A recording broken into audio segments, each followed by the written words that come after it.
Om Namo Bhagavate Vasudevaya.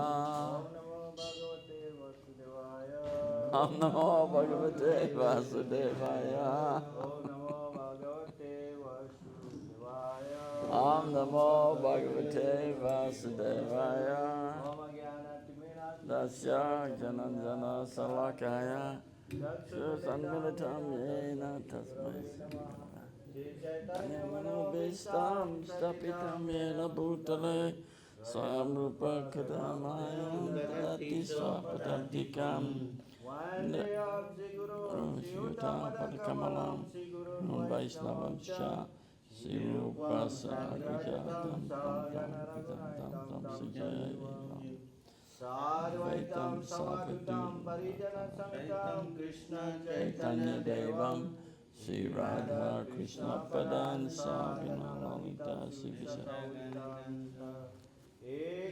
Akaruna Sindhu Dinabandhu Jagatpate Gopisha Gopika Kanta Radha Kanta Namostate Taptakanchana Gaurangi Radhe Vrindavaneshwari Vrisabhanu Devi Pranimami Hari Priye Kalpatu Vischa Kripa Sindhu Vyavacha Patitanam Pavanabhyo Vaishnavabhyo Namo Namah Chaitanya Prabhu Nityananda Sri Advaita Gadadhara Srivasadi Gaura Bhakta Vrinda Hare Krishna, Krishna Krishna, Hare Hare, Hare Rama, Rama Rama, Hare Hare.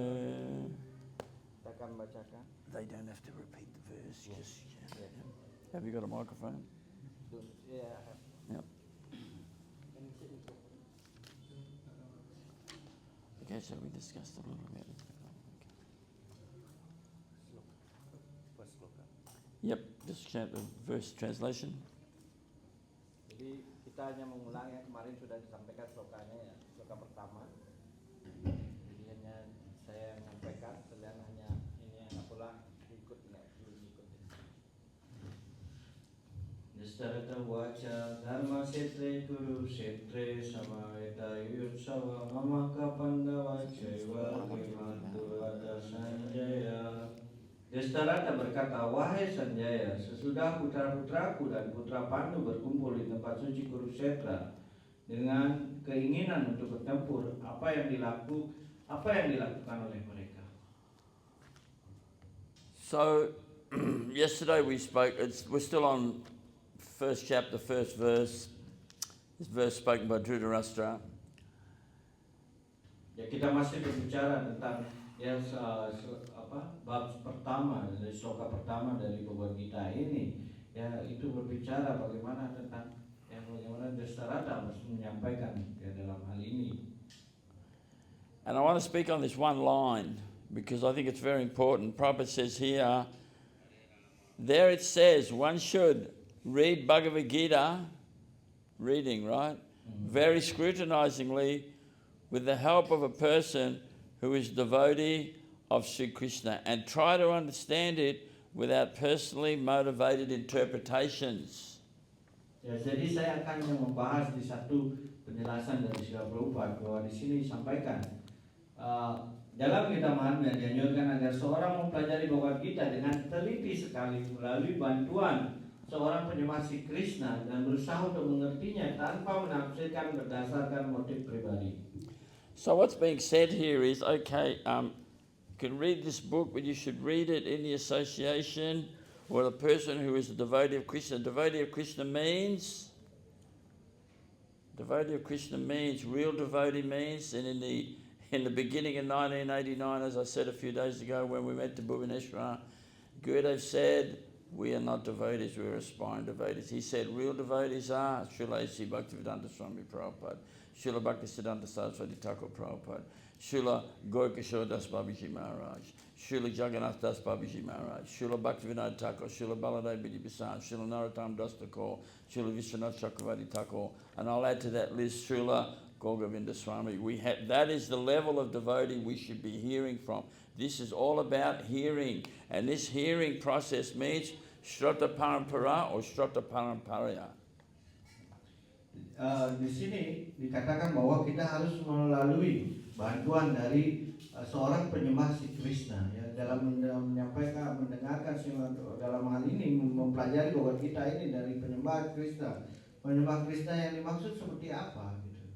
Ya, sama halnya kemarin saya sudah menyampaikan ketika sampai di Bhubaneswar, kita itu bertemu dengan Sila Gorganda Swami, ya beliau menjawab bahwa ya kita harus mengetahui bahwa kita adalah seorang penyembah yang baru belajar dalam hal ini, ya yang baru dikatakan bukan penyembah, yang baru menginginkan untuk menjadi penyembah. Jadi kita harus belajar dari seorang penyembah yang seperti A.C. Bhaktivedanta Swami Prabhupada, Bhaktisiddhanta Saraswati Thakur, ya Sila Gaura Kishora Das Babaji Maharaj, ya Trino Thakur, dan sampai ya Wiswana Cakrawati Thakur dan Narottam Das Thakur, seperti itu. Dari roh-roh yang seperti itu kita harus mendengarnya, sehingga ya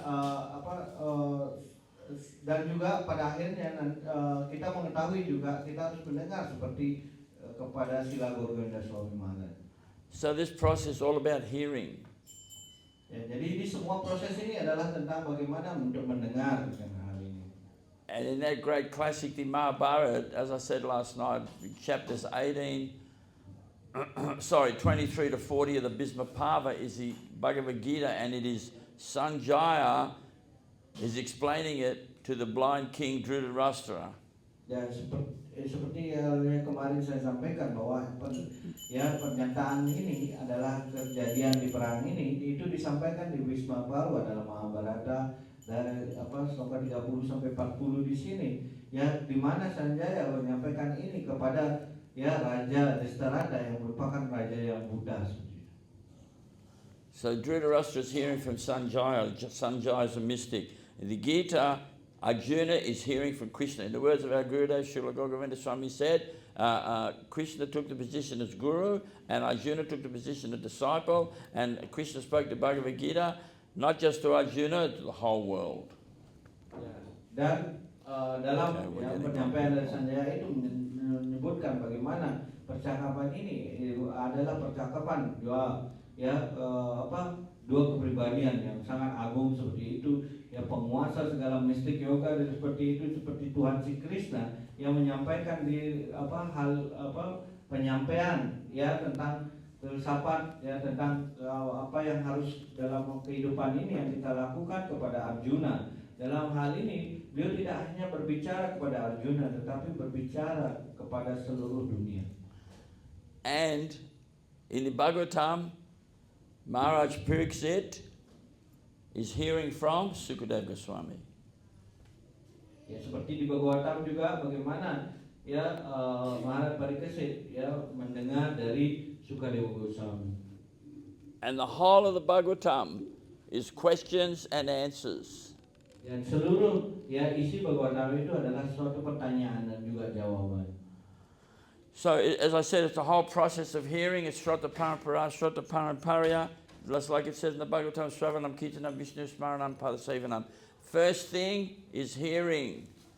Ya, kita mengetahui ya bagaimana di seluruh parampara kita itu menempuh jalan yang namanya Shraddha Panta, yaitu artinya kita harus mendengar. Ya, bahkan itu dijelaskan dalam 9 cara bakti itu, Shravanam, Kirtanam, Smaranam, Vandanam dalam hal ini. Ya pada sewanam ya, dan itu semuanya yang dimulai dengan srawanam yang mendengar dan kemudian kirtanam.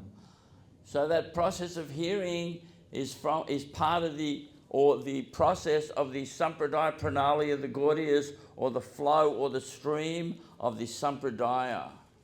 Ya, dan proses yang mendengarkan itu adalah merupakan proses yang harus dilakukan dari Gaudiya Vaishnava yang dikenal dengan Sampradaya Pranali dalam hal ini, ataupun ini adalah bagaimana jalur ya pengetahuan ini ya melalui ya garis perguruan ini. And this is called Aroha Panta. It's coming down from great sadhus that The Mahajanayana Gatasapanta. This what the Mahajanas are saying is coming down through the Parampara to us. Dan karena itu disebut dengan aroha panta. Aroha panta itu adalah bagaimana pengetahuan itu menurun seperti itu, dan itu jelaskan ya seperti kita mengikuti Mahajana Yana Gata Sampataha, yang jalan kita adalah mengikuti jejak para Mahajana itu sendiri. And this is called the descending process. Ya, dan ini adalah proses yang dikatakan menurun seperti itu. So if we go through the Bhagavatam and we go through the many Puranas, we'll see number one, excuse me, the Supreme Lord spoke to Brahma. Ya, kalau kita menilik dari apa yang disampaikan dalam bagaimana melalui parampara itu, yang pertama kali itu disampaikan ya Tuhan sendiri berbicara kepada Brahma dalam hal ini. And then Brahma spoke to Narad. Kemudian Brahma berbicara kepada Narada Muni. Who is the Diksha Guru of Narada Muni? Dan siapa sebenarnya Diksha Guru dari Narada Muni? Artinya guru siapa? Apa? Who is the Diksha Guru of Narada Muni? Siapa Diksha Guru dari Narada Muni? Lord Shiva. Mahadev, Lord Shiva, she got it right. In the Narada Pancharatra, Vyasadeva is speaking to Sukadeva Goswami, and he says, he's repeating what Lord Shiva, Mahadev, spoke to his disciple Narada Muni. Ya, dan itu jelaskan di dalam Narada Pancharatra, itu jelaskan ya bagaimana sebenarnya ya Mahadewa adalah guru dari Vyasadeva dalam hal ini. Beliau menyampaikan apa ya pengetahuan ini kepada ya Narada dalam hal ini. It's all hearing. In the words of A.C. Bhaktivedanta Swami Prabhupada, he said, I've seen where people have become self-realized by hearing, but I've not seen where they become self-realized by reading. Ya, karena itu dengan kata yang disampaikan oleh Srila Prabhupada bahwa seseorang bisa mencapai keinsafan diri ya hanya dengan mendengarkan. Ya, saya tidak pernah melihat orang mencapai keinsafan diri hanya dengan membaca saja. So Narada Muni's Diksha Guru is Mahadev. Who's his Shiksha Gurus? Sekarang ya dikatakan bahwa guru diksanya dari Narada itu adalah Mahadewa. Sekarang siapa sebenarnya siksa guru dari Narada? Shiksha Guru is Naranarayan Rishi. Dan siksa gurunya adalah Narayana Rishi. It's described that Maharaj Dharma, he married one of the daughters of Daksha. Actually married many daughters of Daksha, but one of them was, her name was Murti. From the union of Maharaj Dharma and Murti, they had twin sons. Those twin sons were Nara, Narayan, Rishi. Ya, dan itu jelaskan bagaimana Narayana Rishi itu muncul.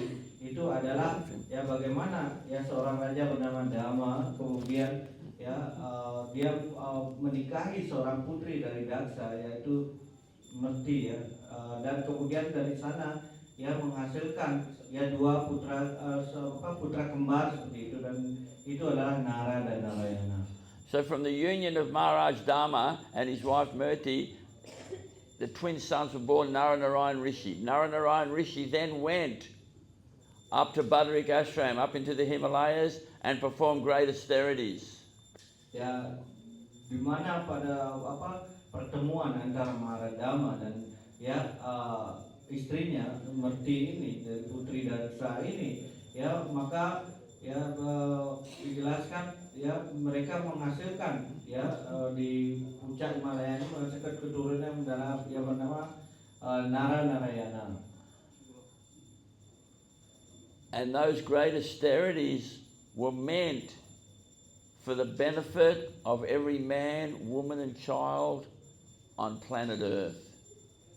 Dan ya di sini ya manfaat yang bisa didapat adalah dari mendengarkan ini adalah untuk ya beliau menyampaikan ya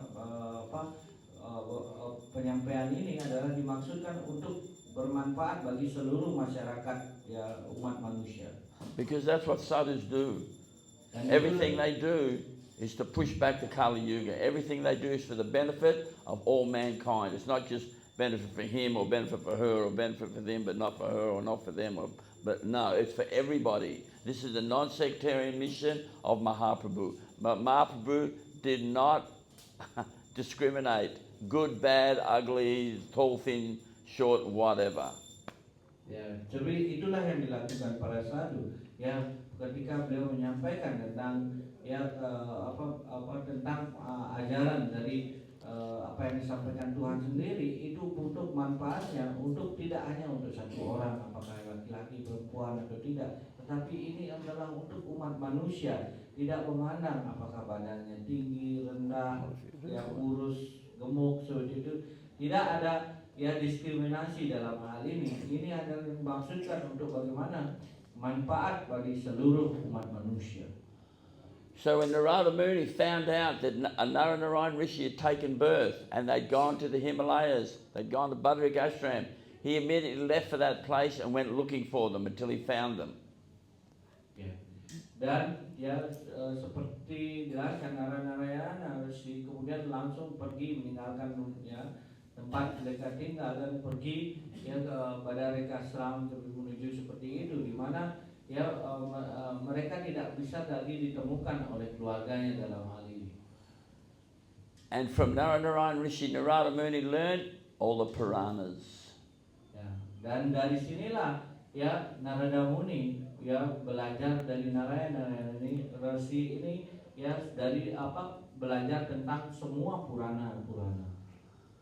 So Narada Muni is a great soul, great transcendentalist, but he's got Diksha Guru and he's got a Shiksha Guru, and he met them both. It's very important.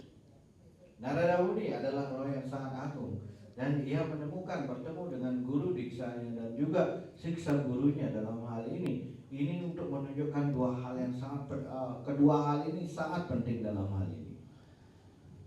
Then Narada Muni speaks to Vyas, isn't it? Narada Muni, he becomes the spiritual master of Vyasadeva. Dan kemudian Narada Muni yang menyampaikan ini kepada Vyasa atau berbicara kepada Vyasadeva, dan akhirnya beliaulah yang menjadi guru dari Vyasadeva. In this Divya set of yugas, there's been 28 Vyasadevas. The last Vyasadeva was Dvaipayana Vyas, Veda Vyas. 27 were powerful Brahmanas. Vyasadeva was the incarnation or avatar of the Supreme Lord. Dan kita mengetahui bahwa Vyasadeva saat ini itu adalah Dvaipayana Vyasa seperti itu. Tetapi di inkarnasi ke-27 ini inkarnasi 28 gitu ya. Jelaskan beliau adalah Brahmana yang sangat perkasa yang dikatakan dalam hal ini sebagai Vyasadeva dalam hal ini. Yang merupakan inkarnasi dari Tuhan sendiri.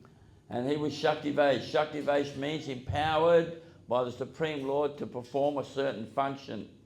Shaktivesh avatar, Parashuram was also Shaktivesh avatar. Ya, karena itu inkarnasi sebagai Vyasadeva ini adalah salah satu dikenal dengan Shaktivesh avatar, seperti halnya Parashuram juga dikategorikan sebagai Shaktivesh avatar. Itu artinya dia dikuasakan oleh Tuhan dalam hal ini. And Vyas, he had a son named Sukadeva Goswami. Kemudian Vyasadeva mempunyai putra yang bernama Sukadeva Goswami. Now, according to the Ujjvala Nilamani of Srila Rupa Goswami, according to the Sri Chaitanya Bhagavatar of Srila Vrindavan Das Thakur, according to the Skanda Purana of Srila Vyas, and according to the Sri Bhagavat Mahatmya of the Padma Purana, Sukadeva Goswami was the parrot of Srimati Radhika. Dan dari dijelaskan di Ujjvala Nilamani oleh Rupa Goswami, kemudian Skanda Purana, kemudian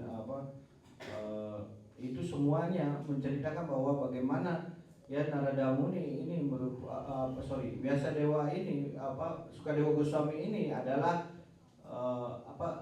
burung kakak tua yang dari Srimati Radharani. In Braj, this parrot belonged to Srimati Radharani. He would sit on her left hand and she would feed him with her right hand pomegranate seeds. Ya, dijelaskan itu di Praja Bumi, ya Srimati Radharani ya biasanya kalau bersama burung kakak tuanya ini yang berada di tangan kirinya dan di tangan kanannya, Srimati Radharani selalu memberi makan ya itu buah ini ya, buah apa namanya merah-merah ini. Delima. When the Braj Leela of Krishna and Srimati Radhika wound up and they all went back to that eternal realm, that parrot stayed in this world, and his job, his business, his occupation was to speak the Harikatha of Radha and Krishna. Dan pada saat ya ketika lila Srimati Radharani itu kembali ke dunia spiritual seperti itu, ya maka yang terjadi ya adalah guru kakak tuanya itu tetap tinggal dan diberikan tugas untuk selalu yang menyampaikan tentang lila Radha dan Krishna. So his life and soul is Harikatha. Everyone's gone. He's left by himself. And he's thinking, where shall I go? What can I do? Where can I hear the Bhagavatam? And the aerial voice came and said, in a Kamra Kanana, Lord Shiva is speaking the Bhagavatam to Parvati Devi. Ya, tentu saja, ya karena diberitakan seperti itu, ya guru kakak tua ini kalau begitu di mana saya bisa mendapatkan mendengar tentang Harikatha? Di mana saya bisa mendengarkan tentang Harikatha ini? Dan tiba-tiba dari angkasa itu menyampaikan ya bahwa Anda pergi ke suatu tempat Kadama, the place name Kadama. I haven't given the place name yet. Ya itu dijelaskan bagaimana di sana Lord Shiva speaking the Bhagavatam to Parvati Devi in a Kamra Kanana. Jadi itu dijelaskan ya ketika itu ya Purwati Dewi dan Dewa Siwa itu sedang menyampaikan ya Bhagavatam ini, Harikatha ini di Kamra Kanana. So this parrot, Radharani's parrot, he immediately flies there. In the interim, Lord Shiva is speaking the Bhagavatam to Parvati under a giant mango tree. Ekamra Kanana means the forest of one giant mango tree. And Srila Bhaktisiddhanta Saraswati Thakur Prabhupada, when he comments on that, he says that mango tree had a circumference of over 2 miles, which is 3.2 kilometers. Massive. Dan karena di dalam hal ini, ya di saat itu penyampaian Bhagavatam itu dilakukan di pohon yang namanya ya pohon mangga yang sangat besar di sana di Kamra Kanana ini. Dan menurut ya penjelasan Prabhupada bahwa di Kamra Kanana ini pohon ini itu meliputi ya kalau dilihat ya jaraknya itu 3,2 km artinya besarnya. Ini sangat besar ya pohon mangganya. So prior to beginning the speaking of the Bhagavatam to Parvati Devi, Lord Shiva made everyone leave. Whoever was in that area had to leave. Only Parvati Devi could hear this Bhagavatam recitation. She sat down under this giant mango tree at Kamrakamani forest of one giant mango tree, and Lord Shiva began the Bhagavatam. Dan ya karena penyampaian Bhagavatam ini semua yang ada di sana di pepohonan itu kemudian ya seperti tidak ada seperti itu. Di sana hanya tinggal di bawah pohon itu yang sangat besar ini, yang di mana Parvati Dewi yang hanya yang diperuntukkan untuk mendengarkan Harikatha yang disampaikan oleh Tuhan Dewa Siwa dalam hal ini. This is the first time the Bhagavatam had been spoken. Dan inilah awal pertama Bhagavatam ini disampaikan. And that was Lord Shiva to Parvati. So Lord Shiva speaking the Bhagavatam, and Parvati is listening, and she's going and listening, and she's thinking, from first canto to 10th canto is a long time, and I have to listen. So she thought, if I take a little rest, I'll wake up for the 10th canto. So Parvati falls asleep. Ya pada saat itu ya ketika disampaikan Bhagavatam ini ya dari jelaskan bagaimana ketika disampaikan itu oleh Dewa Siwa maka ya Parwati Dewi yang memberikan sinyal bahwa beliau masih mendengarkan dengan gitu ya, terus seperti itu ya. Karena pada saat itu ya Parwati Dewi berpikir ya, kalau saya ini untuk skala 1 sampai 10 ini butuh waktu yang agak lama. Tapi nanti saya harus istirahat sedikit, nanti di skala 10 saya mau dengar lila dari Tuhan ini. Tetapi sayangnya ia menjadi ya tertidur sangat lelap ya dalam hal ini. Dan yang seharusnya dia terbangun tapi tidak terbangun dalam. In the interim, this parrot lands in the top of this big mango tree and he's listening. And Parvati's falling asleep. Prior to her falling asleep, she's going, listening, So when she falls asleep, the parrot starts to mimic her, because parrots can say what you say, right? So the parrot starts going, and Shiva's speaking, and then he realizes Parvati's asleep. Who's going, And he looks around, he sees his parrot, and he says, now hang on, everyone's out. There should be no one here. I've sent everyone away. Only Parvati can hear this. This parrot's here. Parrot shouldn't be here. He got his trishula, his trident, and he was going to kill the parrot. Dan ya tentu saja pada saat ya akan dimulai seperti itu, tiba-tiba ya burung kakak tua tadi yang merupakan Sukadewa Goswami ini ya dalam hal ini ya mendarat di tempat di mana Dewa Siwa sedang menyampaikan kepada Parwati. Seharusnya tidak ada binatang ataupun apapun yang di sana, karena sebenarnya ya penyampaian Bhagavatam ini hanya diberikan kepada Dewi Parwati.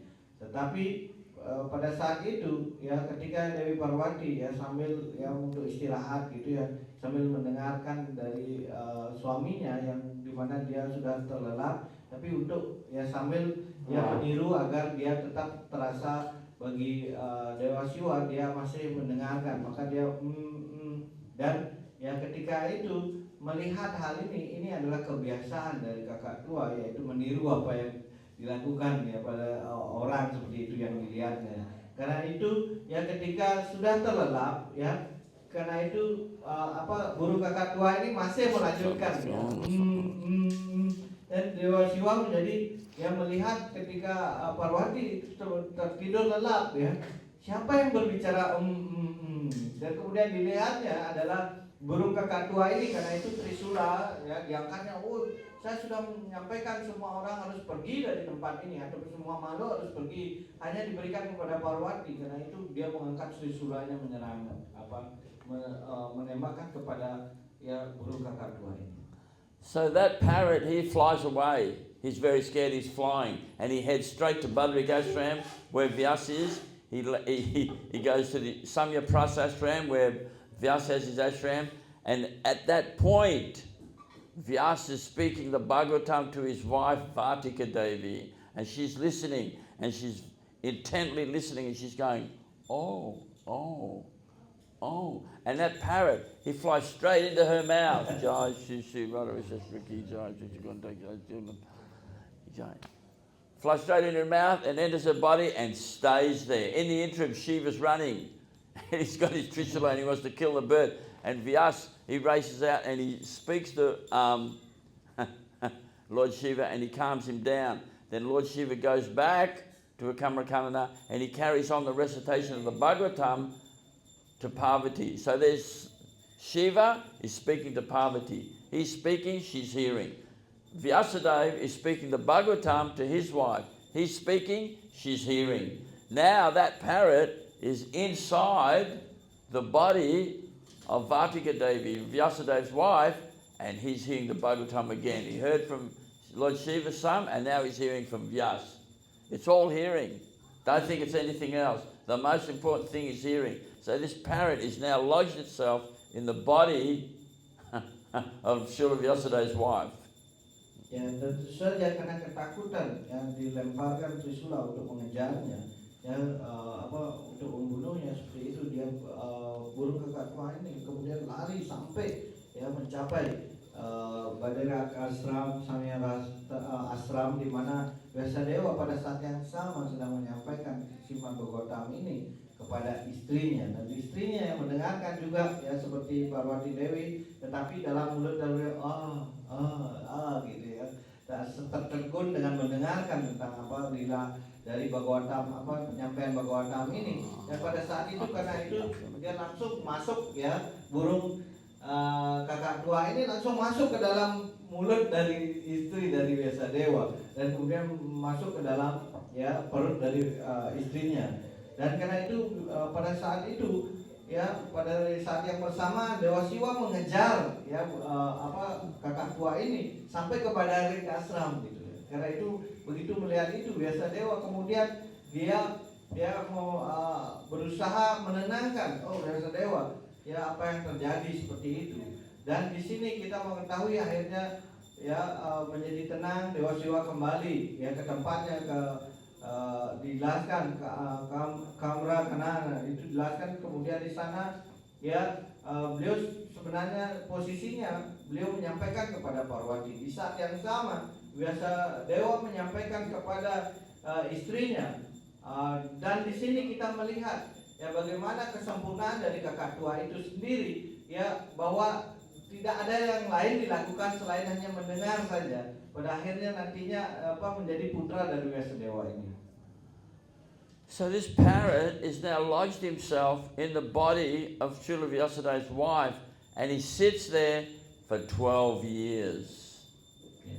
Sekarang yang terjadi adalah burung kakak tuanya itu berada di dalam janin atau kandungan dari istri dari Vyasadeva dan dia tidak tinggal di sana selama 12 tahun bayangkan.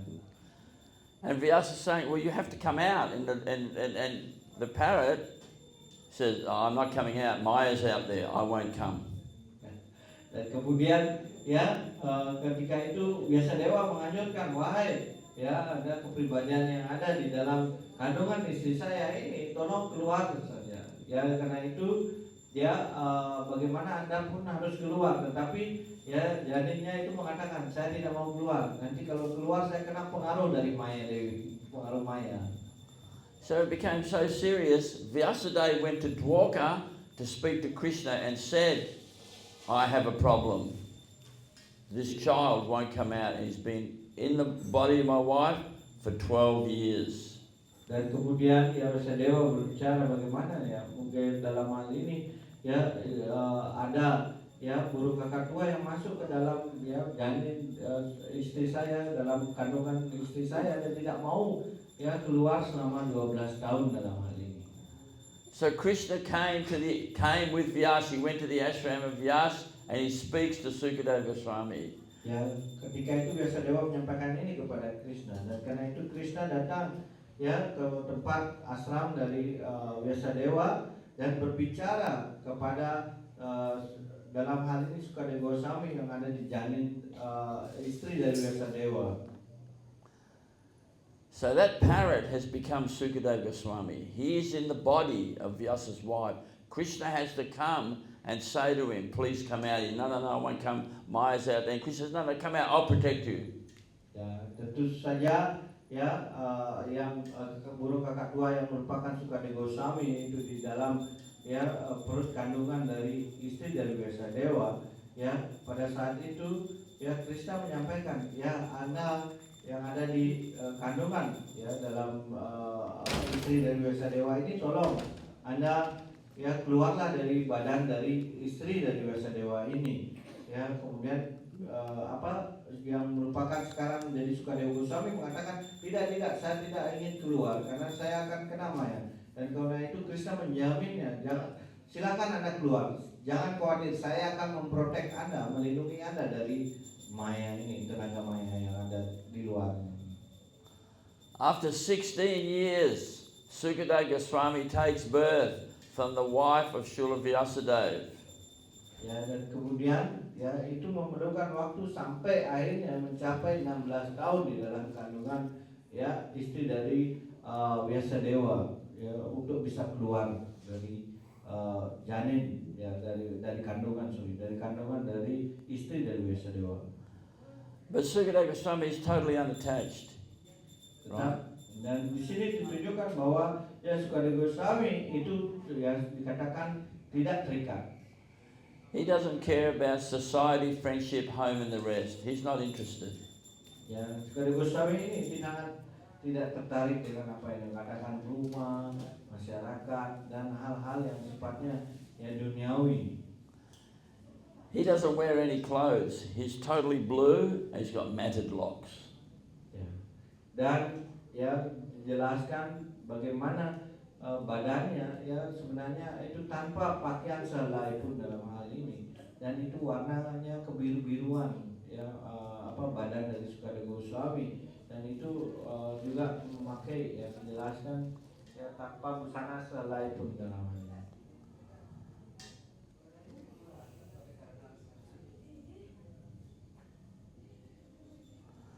So Sukadeva Goswami, he leaves and Vyas tries to get him back. So first, some say he sends hunters, some say he sends his disciples, but they go and they recite this verse about the glories of Krishna, how beautiful Krishna is, his lotus eyes, his lotus lips, his beautiful curly hair, and Sukadeva Goswami, he's Brahmavadi, right? Not Mayavadi, he's Brahmavadi. He's meditating on the impersonal absolute, but in the forest. So he sends these hunters or disciples, whichever, and they chant this verse, and Sukadeva Goswami is listening, and it almost breaks his meditation, but then it doesn't break his meditation, and he stays in that position of meditation. He doesn't go back home, because Vyas trying to get him to go back home. Then he sends the either the disciples or the hunters, wherever they are, again with another verse from the third canto of the Bhagavatam, Aho Bhakti Yamstana Kovikatam, Jigo Sayo Api Asad something like that. And that verse means that how merciful is Krishna. Putana came to kill him. She spread poison on her breast to kill him, and he gave her the position of mother. No one is more merciful than Krishna. And when Sukadeva Goswami heard that verse, that broke his meditation. Dan ya bagaimana setelah dia lahir seperti itu, dan kemudian dia pergi melarikan diri dari rumahnya, pergi menuju ke hutan di dalam, ya dijelaskan bagaimana ya Vyasadeva berusaha untuk mengikutinya dan berusaha mengajaknya kembali kepada rumah, tetapi dia tidak mau ya untuk kembali ke rumahnya. Dan dia dalam hal ini yang sebenarnya Sukadeva Goswami pada saat itu bukanlah Mayawadi, tetapi beliau adalah Brahmawadi. Dalam hal ini ya Brahmawadi artinya dalam bentuk Tuhan yang tanpa bentuk, ya, ataupun tanpa wujud seperti itu ya.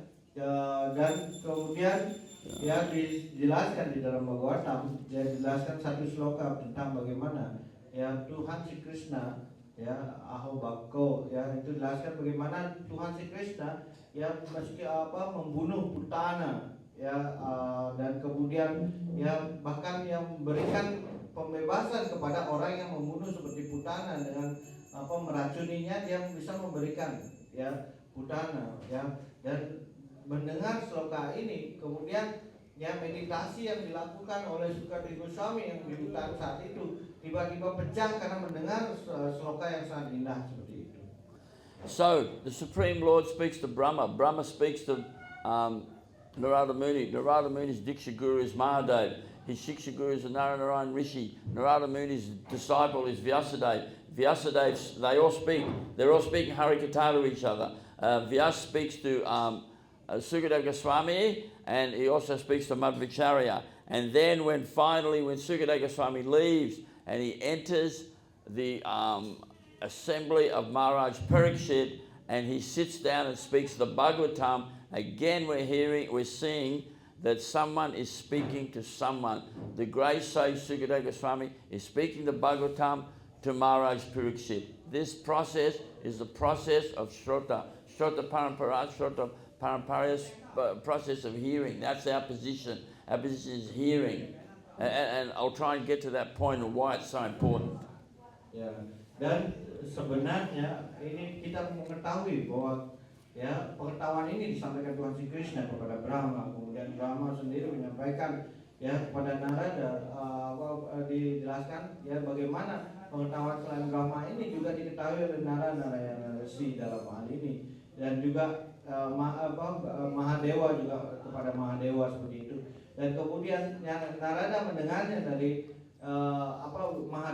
dalam hal ini Mahadewa seperti itu, guru kerohaniannya, tetapi dia diajarkan oleh pengetahuan ini melalui Narayana Resi.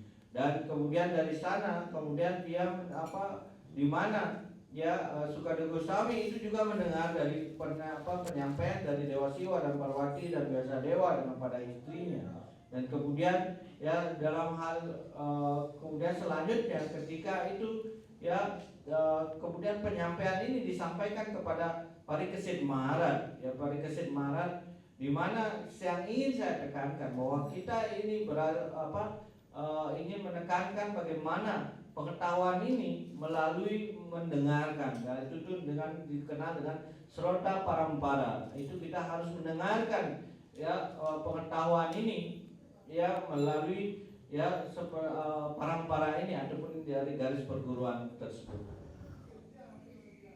I cannot overstate and impress upon everyone that enough that this is sampradaya of hearing. Shravanam Kirtanam, first is Shravanam, hearing.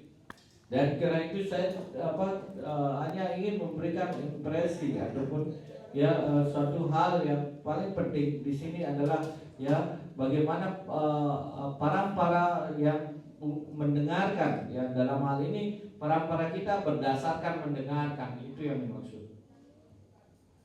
So finally Sukadeva Goswami leaves. He enters in the Bhagavatam it says Kuru and Jangala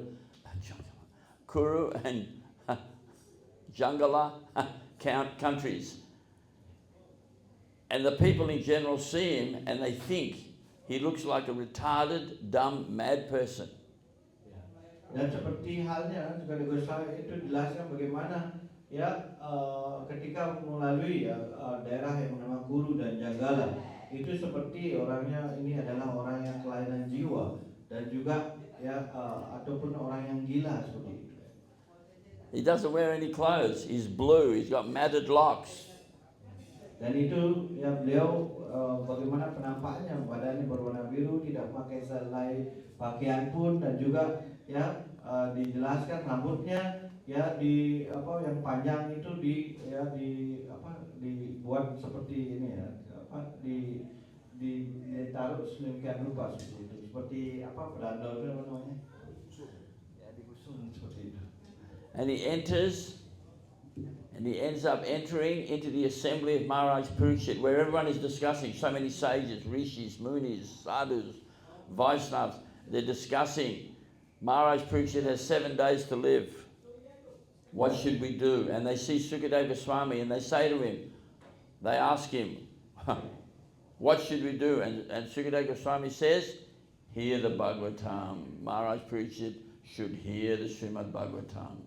Dan pada saat itu ketika akan menjelang kematian dari Parikesit Maharaj, di sana semua resi-resi berkumpul di dalam saranya. Dalam hal ini ada resi yang agung, kemudian muni dan orang-orang yang sangat agung seperti itu hadir di sana.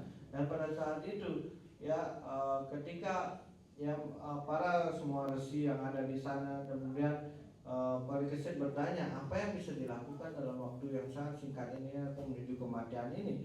Maka yang bisa menyampaikan ini adalah Sukadeva Goswami mengatakan, dengarkanlah hanya Bhagavatam saja. So everyone thought this Sukadeva Goswami, he looks like a retarded, dumb, mad person. But as soon as he began to speak, they could understand this is a self-realized soul. Dan pada awal mungkin bagi orang umum bahwa Sukadeva Goswami itu adalah orang yang kelainan jiwa atau orang gila seperti itu. Tetapi ketika beliau berbicara, maka yang terjadi adalah mereka menyadari ini bukan orang biasa, ini adalah roh yang insaf akan diri. Just like the story of Jad Bharat. Bharat Maharaj became a deer and then he became Jad Bharat, 5th canto of the Bhagavatam. And Jad Bharat, he was acting like a mad person. And in fact, he ended up in the employ of the king, Maharaj Rahugana, isn't it? And he employed him in carrying his palanquin. The problem is, when he was carrying the palanquin, he would make sure he didn't step on any ants or any insect as he was walking along. So the whole palanquin was rocking from side to side, and the king got very disturbed. They stopped the palanquin. The king got off and began to chastise Jad Barad. Ya, kita mengetahui juga dalam kehidupan yang sama dari cerita ini bagaimana Jada Barat ya sebelumnya ya bagaimana dia adalah Mahabharata dan kemudian menjadi seekor rusa lahir kembali kemudian jadi rusa dan kemudian setelah itu lahir kembali menjadi Jada Barat. Dan kita mengetahui Jada Barat itu dianggap sebagai orang gila, orang yang tidak ya dalam hal ini ya kelainan jiwa seperti itu. Dan ya ketika itu tetapi ya berakhir harus menjadi pelayan dari raja dalam hal ini untuk menandu seperti itu. Dan kemudian ya yang terjadi adalah masalahnya adalah ketika dia membawa tandu dari raja seperti itu, yang terjadi dia memastikan bahwa dia tidak menginjak ya makhluk manapun supaya tidak menyakitinya seperti halnya semut dan yang lainnya. Ya binatang-binatang yang kecil seperti itu. Dan itu pada akhirnya ya ini yang menyebabkan ya terjadi pembicaraan antara Maharaj Rahugana dengan Jada Barat ini. So Maharaj Rahugana, he starts chastising Jad Barad. And Jad Barad is acting like a dumb, mad person.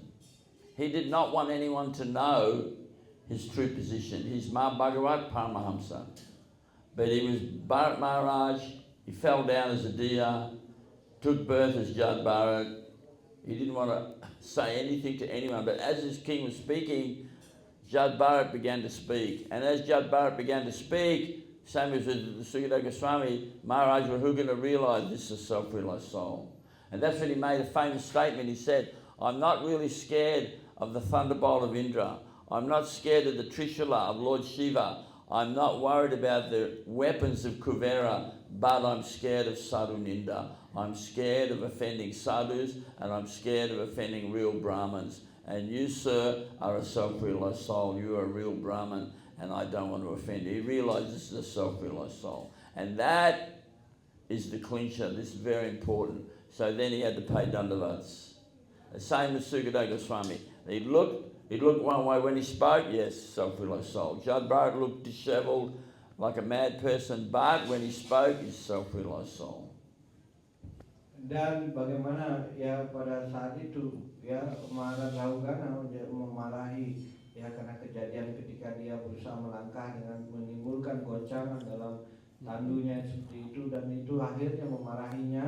Dan kemudian dari sana ya kemudian Maharaj Rahugana ya setelah memarahi itu mulailah sebenarnya Jada Barat ini yang mulai berbicara. Dan kemudian kita mengetahui ya Jada Barat ini tidak mau berbicara karena apa? Ya karena dia sudah mengalami bagaimana penderitaannya ketika dia harus lahir kembali menjadi ya rusa, dan dari sana ya berusaha untuk tidak berbicara seperti itu.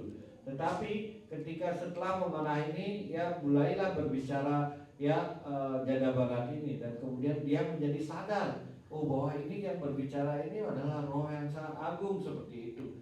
Dan di sini hal yang sama terjadi ketika Sukadeva Goswami yang berbicara, dan kemudian yang terjadi adalah bagaimana dia menyadari ini adalah roh yang sangat ya insaf akan diri. Dan karena itu ya Maharaj Rahugana meminta maaf ya kepada Jada Barat, maafkan saya tidak mau melakukan kesalahan offense kepada Anda seperti itu, karena saya tidak mengetahui Anda adalah roh yang sangat agung.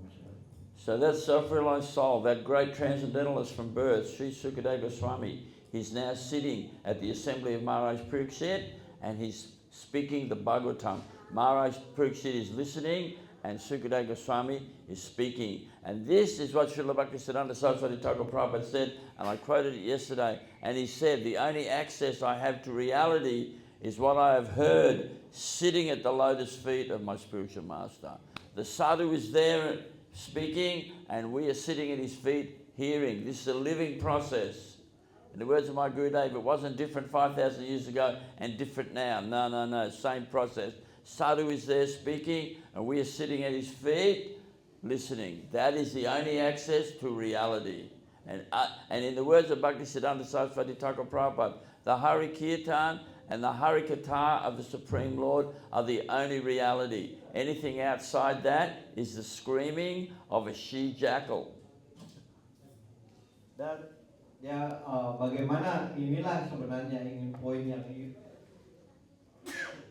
yang ingin saya sampaikan dalam hal ini, yang seperti kemarin saya sampaikan bagaimana proses ya yang harus dilakukan, bagaimana adalah proses mendengar ya, karena itu adalah mendengar bagaimana seperti ya ini adalah proses yang ya tidak ada lagi proses yang lain, tidak ada lagi yang proses yang lain, hanya mendengar. Dan ini adalah proses yang hidup yang harus dilakukan seperti itu.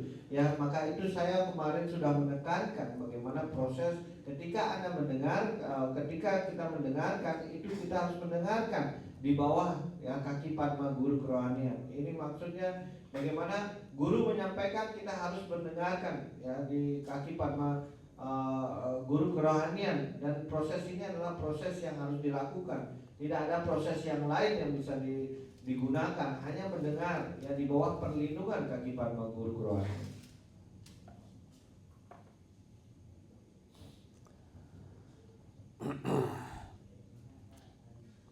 So Sukadeva Goswami, great personality, but he's speaking, and we are hearing. So then Vyas speaks to Sukadeva Goswami, but Vyas has a Shiksha disciple named Madhvacharya. Madhvacharya is a Sampradaya Acharya for the Brahma Madhva Gaudiya line.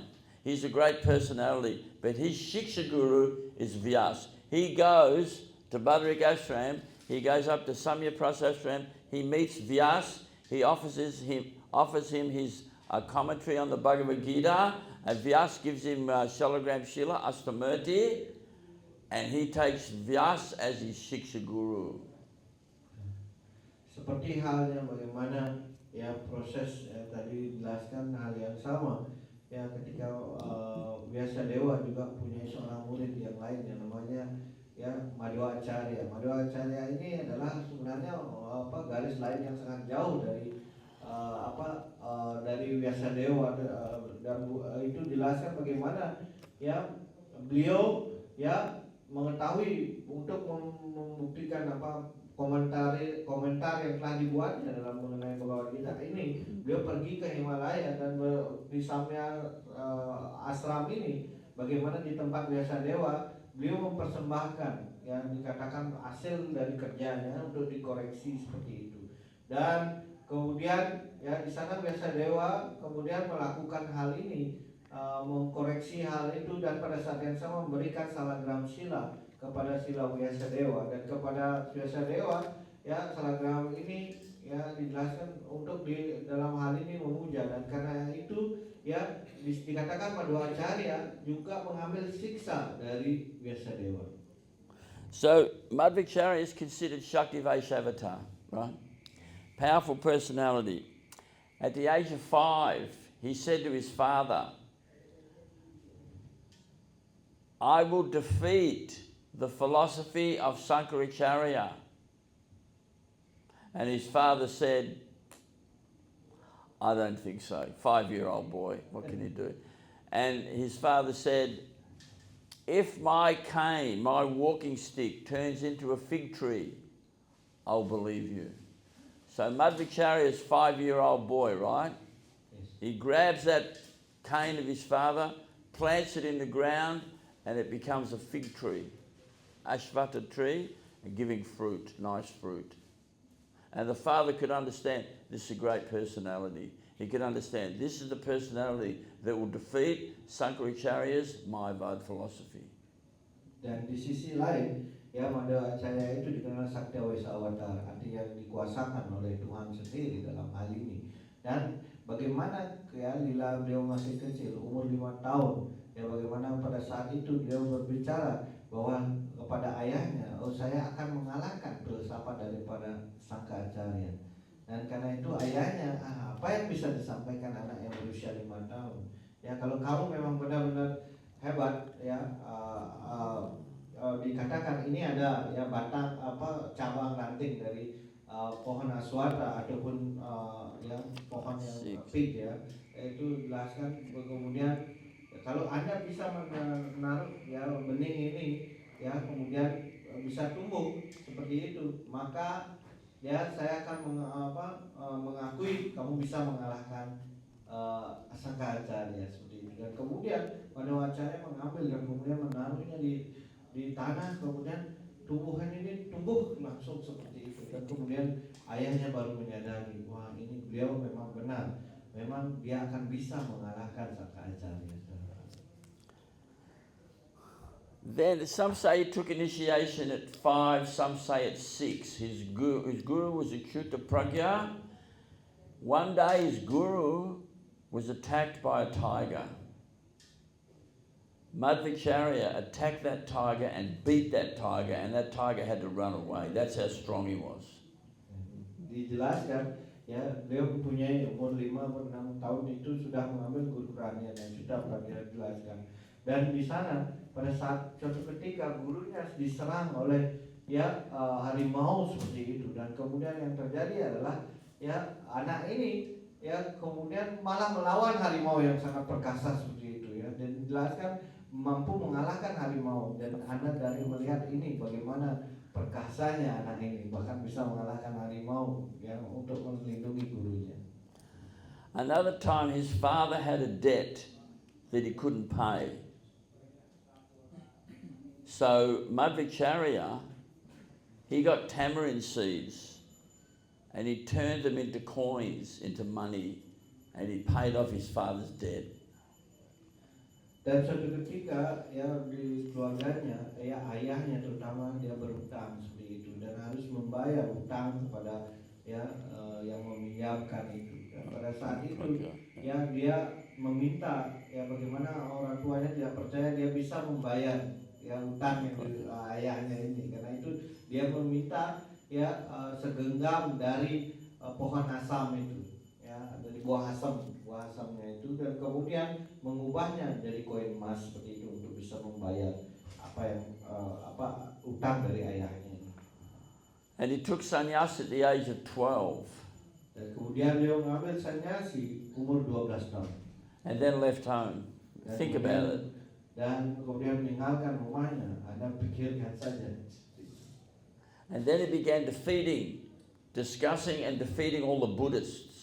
Dan kemudian ya dalam perjalanannya itu beliau mengalahkan ya dan memberikan mendebat seperti itu ya mereka yang yang dikatakan sangat ahli di pengetahuan ya, tetapi yang beragama Buddha seperti itu beliau mengalahkan semua filsafat mereka. Another time he said that plants and trees respond to mantras and singing, and people didn't really believe it. So he got some banana seeds and he started chanting mantras and singing, and they started to grow in his palm. Dan pada saat suatu ketika juga ya beliau menyampaikan bahwa ya pepohonan itu memberikan respon ketika kita mengucapkan mantra ataupun ya menyanyikan mantra seperti itu ya, semua orang tidak percaya, tetapi beliau mengambil ya benih dari pohon pisang seperti itu dan kemudian menaruh di tangannya dan yang melafalkan mantra-mantra seperti itu, tiba-tiba tubuhnya ya berkembang pesat dan menjadi besar. Another time he drank 200 pots of milk and ate 4,000 bananas in one sitting. 200 pots of milk and 4,000 bananas. Dan di satu kadang-kadang beliau juga menunjukkan ya bagaimana kekuatan beliau. Bahkan itu ada 200 pot ya yang berisi semuanya susu seperti itu. Beliau meminumnya dan ya 400 ya pisang dimakannya sekaligus. But the most important thing is that Madhvacharya was the Sampradaya Acharya of our line actually. And according to many sadhus, they say, well, the Brahma Sampradaya is the oldest Sampradaya, it's come from Brahma. Brahma's the first created being. The Supreme Lord Vishnu, he's the original creator. Shaga, and Vishaga is the secondary creator, and that's Brahma. He's the number one living entity in this universe, and he is the head of this sampradaya. This is the oldest sampradaya in the universe. Dan kita mengetahui bagaimana ya Madhvacharya itu berada juga dalam garis parampara kita, dan itu dijelaskan bagaimana pengetahuan ini diawali bagaimana Tuhan Sri Krishna kepada Brahma. Kita mengetahui Krishna adalah Sarga, dan kemudian ya Wisarga atau pencipta kedua itu adalah Brahma, dan Brahma ini adalah ya kita mengetahui ya beliau adalah yang dikatakan penguasa di alam material ini dalam hal ini. So Vyas had two main disciples, Sukadeva Goswami, Madhvacharya. When Sukadeva Goswami was speaking at the assembly of Maharaj Parikshit, everyone was there. Parashuram was there, Lord Shiva was there, 4 Kumaras were there, Vyasadeva was there, Narada Muni was there. In the commentary of Srila Vishwanath Chakravarti Thakur, 1st canto, 2nd chapter, 3rd verse, he says, when Sukadeva Goswami spoke the Bhagavatam, it had never been heard like that before, and everyone there, including Vyas and Narada Muni, became his disciples. Ya, dan dia dijelaskan bagaimana keduanya ini didengarkan, ya bagaimana Vyasadeva mendengar menyampaikan Bhagavatam ini didengar oleh Sukadeva Goswami dan juga Madhvacharya. Tetapi pada saat itu ketika Sukadeva Goswami menyampaikan Srimad Bhagavatam ini, bahkan itu hadir kepribadian yang agung, Dewa Siwa, Narada, kemudian juga Vyasadeva juga hadir di sana. Ya, dan itu di dalam penjelasan Vishwanath Chakravarti Thakur di skala 1 bab 2 sloka 3 seperti itu jelaskan bagaimana ya dalam hal ini ketika Sukadeva menyampaikan ini ya Resi yang agung bahkan ayahnya itu Vyasadeva dan Narada Muni, bahkan mereka karena mendengarkan dari Srimad Bhagavatam ini mereka menjadi murid dari Sukadeva Goswami. So the point is that our main process is process of hearing. And all these great sadhus, these Vaishnavas, Paramahamsas, Transcendentalists, including Brahma, they hear, they have heard. And the process for reaching the topmost reality, Sri Krishna, is to hear. And to hear from exalted personalities. So I'm going to stop there. Tomorrow we'll finish with Maharaj Parikshit, Sutta Goswami, Sanaka Rishi, the Goswamis, Mahaprabhu, Lakshmi, etc., etc., okay? We'll carry on. Dandavats everyone, Vaishkavatu Vishar, Kripsa Devya Vishapatitina Pravendabhyo, Vaishnava Bhyo Namo Namaha. Jadi proses yang ingin saya tekankan bahwa dalam hal ini kita harus ya proses yang harus dilakukan adalah dengan cara mendengar ya dari roh, mendengar tidak hanya ya mendengar begitu saja tetapi mendengar dari roh yang sangat ya agung seperti itu ataupun roh yang penyembah dari Tuhan murni seperti itu. Dan karena itu ya besok kita akan membahas lagi bagaimana prosesnya ini ya dari bagaimana proses yang di mana para sisi yang agung ya seperti itu jelaskan untuk mendengarkan ini. Ya, kita akan cukupkan dulu sampai hari ini, besok dilanjutkan. Terima kasih. Hari Krishna. Hari.